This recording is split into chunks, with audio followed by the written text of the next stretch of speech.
Today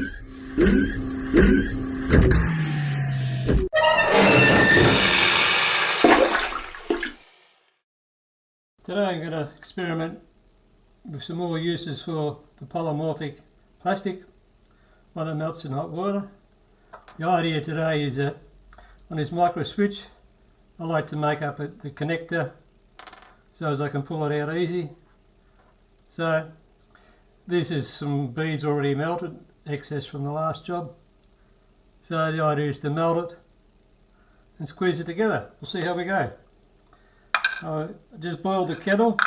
60 degrees C is what you're supposed to melt it at, but I like the hot water.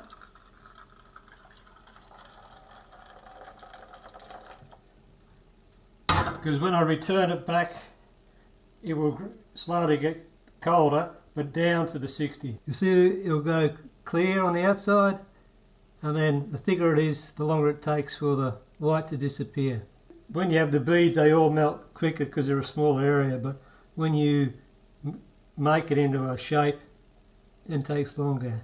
Well, melting. The idea is that I'll form it to a long length, fold that up, stick it into the hot water again, then squeeze it together, and we'll see how we go. You can actually help it along if you are going to shape it, is that as it melts you just squeeze it a bit flatter, which reduces the cross-section thickness. There is there, all nice and clear.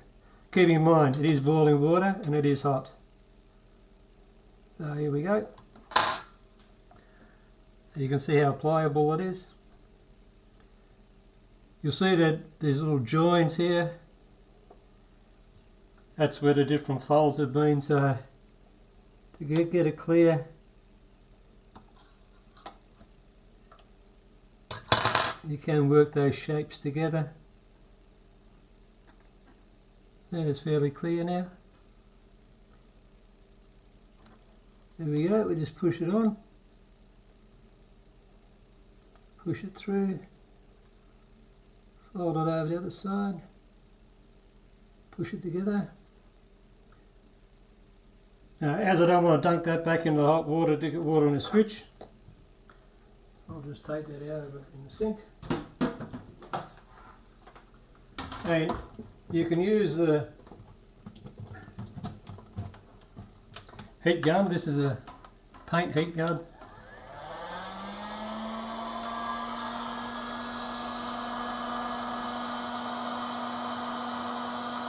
This will mainly only heat the outside surface.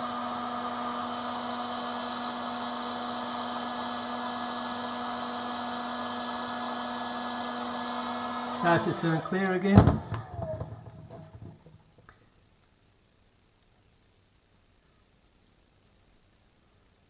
And I can form this because I've pushed the inside together when it was first mess. So now it's just fixing up these outer sections. That might be a bit thick there, so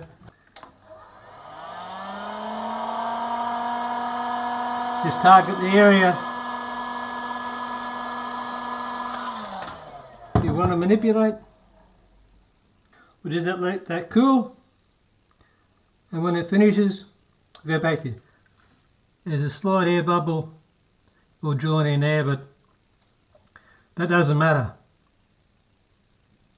Now I'm just pressing in there, otherwise I've got finger grips to pull out.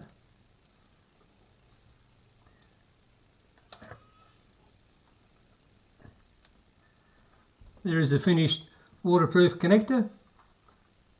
This is the excess that was left. Where you have your thicker areas, just work your fingernail while it's still soft, and you can just cut through with your fingernail and pull it off. Now they're all items that I can use for the next amount. If you want parts to be able to come loose as it's cooling, you just move them to break the seal. They normally just shrink and come off, but plastic on plastic, or that particular lug in there has got a hole through it, so that's going to cause problems. But you can always just cut away what you want, pull it apart, and then just heat it up again and it's fixed. That's something that you can't do with a 3D printer. I have one of these, but I'm finding this polymorphic plastic a lot more useful, cheaper, and no waste. So give it a try. If you want to make up your own plugs or connectors, quite easy. Put your terminals down, put them to the pins, melt that over. That's still cooling, but that's what it looks like. Just to show you that it does work, I had to get the little blade and wobble it in between there and there, but it fits. And the slot there now only allows the plug to go on one way.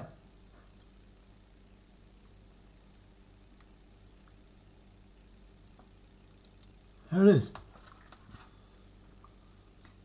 Your own waterproof special connector.